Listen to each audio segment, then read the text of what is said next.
ქართულმა ოცნებამ მმართველობის მე-14 წელს ნაციონალური მოძრაობის ციხეების უფროსის ხელით აღმართა მახვილი ივანე ჯავახიშვილის მემკვიდრეობას. გზაზე, რომელმაც ქვეყანა განვითარებისკენ უნდა წაიყვანოს, მეწყრული ლოდებივით აღმოჩნდით თქვენ, ოცნების წევრები, რომლებიც გადაჭარბებული ნამდვილად არ იქნება იმის თქმა, რომ ახლა საბოლოოდ ძირს უთხრით, აუქმებთ და ანგრევთ იმას, რის შენებასაც მოუნდა ივანე ჯავახიშვილი წინა საუკუნის დასაწყისიდან. თქვენ მოახერხეთ და მოიფიქრეთ ყველაზე არაეროვნული გადაწყვეტილება განათლების სისტემისთვის.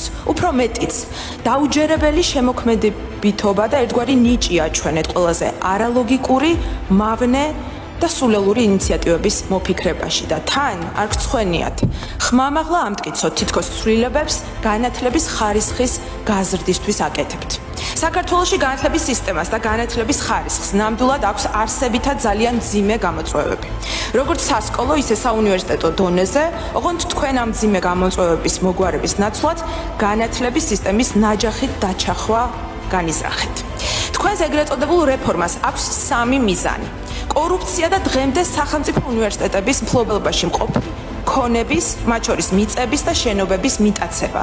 და თუ ამ რეფორმის ბოლომდე მიყვანა დაქცალდათ, აუცილებლად ნახავთ ამ ტერიტორიაზე ოცნების საპატიო თავმჯდომარის გარემოცვასთან თუ რომელიმე არაბულ კომპანიასთან დაკავშირებულ დეველოპერულ პროექტებს.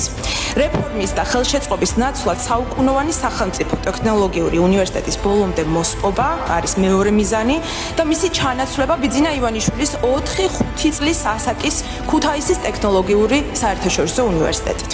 აკადემიური თავისუფლების ფორმალურ დონეზეც გაუქმება და პირველი ქართული უნივერსიტეტის, თბილისის სახელმწიფო უნივერსიტეტის უწყვეტი საუკუნოვანი ტრადიციის მოშლა, როდესაც ამ უნივერსიტეტის აკადემიური თავისუფლება ყოველთვის, მათ შორის საბჭოთა პერიოდშიც კი უზრუნველყოფდა უნივერსიტეტის მიერ საქართველოს ეროვნული ინტერესების ფლაგმანი, სააზროვნო კერის და ეროვნული მიზნების დასაცავად სამოქალაქო წინააღმდეგობის ცენტრის ფუნქციის შესრულებას. ნაციონალური მოძრაობის რეჟიმის დროინდელმა ციხეების უფროსმა, თქვენმა განათლების მინისტრმა, ბატონმა მიქანაძემ თავისი განცხადებით გააუქმა ორი უდიდესი ისტორიის მატარებელი უნივერსიტეტი. ჩვენ შეგვიძლია ვიკამათოთ პროგრამებზე, ხარისხის კომპონენტებზე, მენეჯმენტზე, მაგრამ ვერავინ იკამათებს ამ ორი უმაღლესი სასწავლებლის ისტორიულ მნიშვნელობაზე. ჩვენი იდენტობისთვის, ჩვენი სახელმწიფოს ისტორიისთვის, ქვეყნის განვითარებისთვის და ათასობით პროფესიონალის აღზრდის საკითხებში. საქართველოს ტექნიკურმა უნივერსიტეტმა აღზარდა ადამიანები, რომელთა ხელით აშენდა და განვითარდა ჩვენი ქვეყანა. ინჟინრები, მშენებლები, ენერგეტიკოსები, გეოლოგები, არქიტექტორები, ტექნოლოგები. თბილისის სახელმწიფო უნივერსიტეტმა კი გვაჩუქა მეცნიერები, იურისტები, მასწავლებლები, კვლევარები, სახელმწიფო მოღვაწეები და კერძო სექტორის ლიდერები.